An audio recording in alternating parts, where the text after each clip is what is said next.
Hello student, एक success point में आपका स्वागत है। हम लोग पढ़ेंगे अब सिंथेसिस इंग्लिश ग्रामर पोर्शन में हमारा जो चल रहा है, हम लोग पढ़ रहे हैं सिंथेसिस। बहुत ही इम्पोर्टेंट टॉपिक, सभी कंपटीशन में पूछा जाने वाला और साथ में क्लास 12th की इंग्लिश ग्रामर में भी पूछा जाने वाला इम्पोर्टेंट टॉपिक है। और बहुत ही ग्रामर का सबसे मेन टॉपिक आप पढ़ रहे हैं सिंथेसिस। बहुत ही अच्छी तरीके से पढ़ाएंगे, इसको ध्यान दीजिए। और पढ़ने के बाद यदि आपको समझ में आता है, आपको अच्छा लगता है वीडियो, तो चैनल को सब्सक्राइब करें, लाइक करें और शेयर करें। चलिए देखिए, सिंथेसिस का मतलब होता है संश्लेषण। सिंथेसिस का मतलब होता है संश्लेषण, मतलब दो या दो से अधिक सेंटेंस को जोड़ना, दो या दो से अधिक सेंटेंस को जोड़ करके एक नया सेंटेंस बनाना सिंथेसिस कहलाता है। इस सिंथेसिस में हम लोग पढ़ेंगे सिंपल सेंटेंस, कंपाउंड सेंटेंस और कॉम्प्लेक्स सेंटेंस। तो सबसे पहले हम लोग सिंपल सेंटेंस के बारे में पढ़ते हैं। सिंपल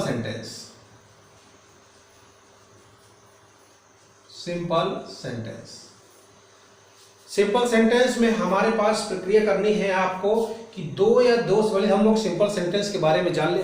क्या होता है सिंपल सेंटेंस, मतलब simple sentence. What is simple sentence?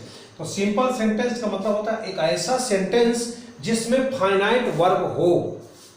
एक ऐसा सेंटेंस जिसमें फाइनाइट वर्ब हो सिंपल सेंटेंस कहलाता है। सिंपल सेंटेंस को समझने के लिए हम लोग एग्जांपल लेते हैं, जैसे ही इज ईटिंग मैंगो।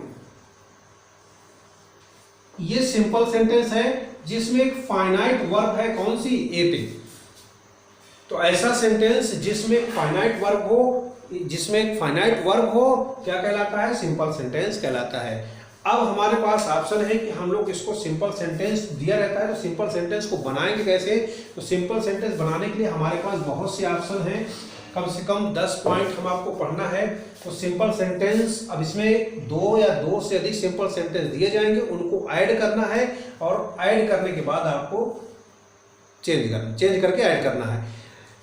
इसके बाद भी जब ये हम लोग ऐड कर लेंगे, ऐड करना सीख लेंगे, तब हम लोग पढ़ेंगे directly simple to compound, compound to complex, complex to simple, simple to complex. चलिए देखते हैं। तो इसके अंतर्गत हमें यूज करना पड़ेगा नॉन फाइनाइट वर्ब का। नॉन फाइनाइट वर्ब, प्यारे बच्चों, नॉन फाइनाइट वर्ब जो निश्चित वर्ब नहीं होती है, अर्थात किसी सेंटेंस में कुछ वर्ब ऐसी हैं जो निश्चित नहीं, फाइनाइट नहीं है, तो वर्ब क्या कहलाती है? नॉन फाइनाइट वर्ब कहलाती है। तो देखते हैं, आगे चलते हैं। तो हम लोग इसका यूज करेंगे क्या? सबसे पहले पार्टिसिपल। क्या यूज करेंगे? पार्टिसिपल नॉन फाइनाइट वर्ब का ही एक पार्ट है। नॉन फाइनाइट वर्ब क्या कहता है कि नॉन वर्ब तो है, नॉन फाइनाइट वर्ब है, उसमें हमें करना क्या है? कुछ ऐसे प्रयोग करना है टॉपिक्स के, कुछ ऐसे शब्द जोड़ करके हमें उसे नाउन के रूप में यूज करना है। तो पार्टिसिपल के अंतर्गत हमारे पास 3 ऑप्शन है। पार्टिसिपल में 3 है। क्या पढ़ना है? हमको पढ़ना है प्रेजेंट, पास्ट और परफेक्ट। टेंस नहीं पढ़ रहे हैं कि हम लोग पढ़ेंगे प्रेजेंट, पास्ट, फ्यूचर। हम लोग पढ़ रहे हैं पार्टिसिपल, तो प्रेजेंट पार्टिसिपल, पास्ट पार्टिसिपल और परफेक्ट पार्टिसिपल। तो आज हम लोग पहले प्रेजेंट पार्टिसिपल सीखेंगे, तो इतना यूज कर लेते हैं। और हम लोग फिर प्रेजेंट पार्टिसिपल के सॉल्व करेंगे। देखते हैं क्या पढ़ेंगे हम लोग आज। Present participle. क्या पढ़ेंगे? Present participle. प्रेजेंट पार्टिसिपल देखिएगा, थोड़ा सा रूल इधर लिख देते, एग्जाम पर इधर कराएंगे। क्या है? जिस वर्ब के अंत में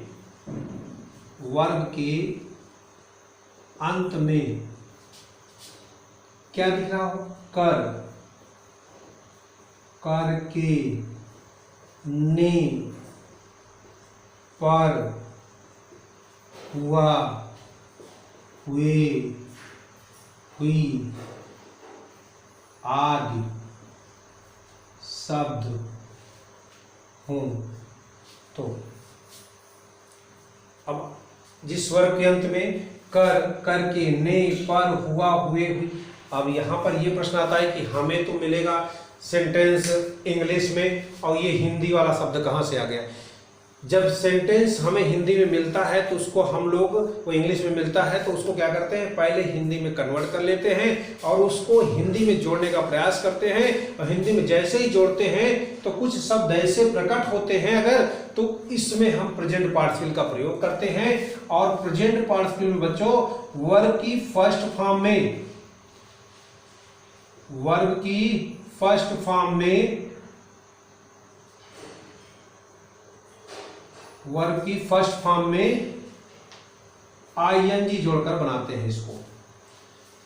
जरा एग्जांपल देखते हैं तो समझ में आ जाएगा आपको बहुत अच्छी तरीके से। टर्न टू द राइट,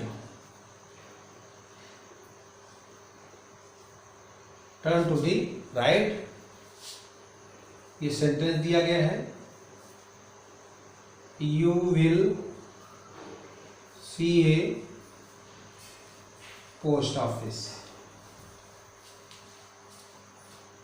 हम लोग धीरे धीरे चलेंगे क्योंकि हमें क्या करना है, विजय प्राप्त करनी है। कछुए की चाल चल करके एक एक टॉपिक को बिल्कुल अच्छी तरह से क्लियर करके चलेंगे।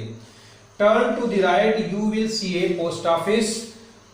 दाहिने मुड़ो, दाहिने मुड़ो तो you will see a post office, तुम्हें एक डाकघर दिखाई देगा। यहां पर थिया, इसका मतलब क्या है कि दाहिने मुड़ने पर जोड़ा कर रहे हैं। और यहाँ पर दाहिने मुड़ो तुम्हें एक डाकघर दिखाई देगा, तो हम यहाँ पर चेंज करके इसको समझ रहे हैं, जोड़ करके दाहिने मुड़ने पर तुम्हें एक डाकघर दिखाई देगा।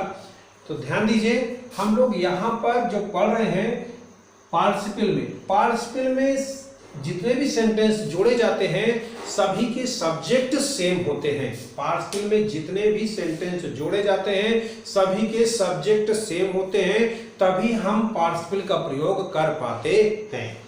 तो टर्न टू द राइट, तो इसको हम लोग पार्टिसिपल के यूज में करेंगे turning to the right, turning to the right, comma, comma लगाइए और नेक्स्ट लिख दीजिए। कामा के बाद तो ही रहेगा you will see a post office.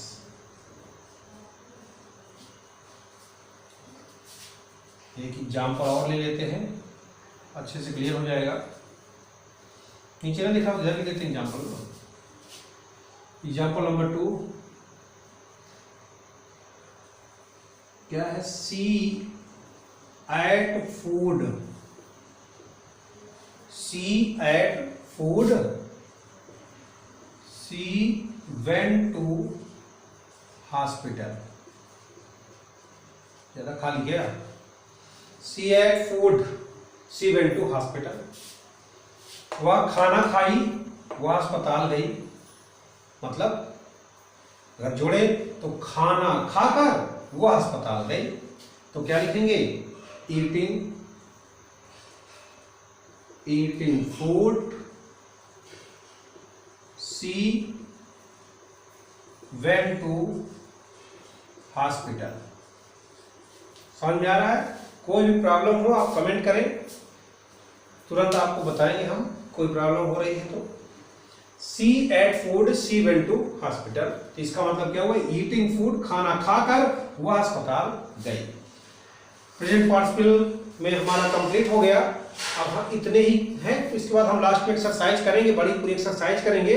Present participle हो गया।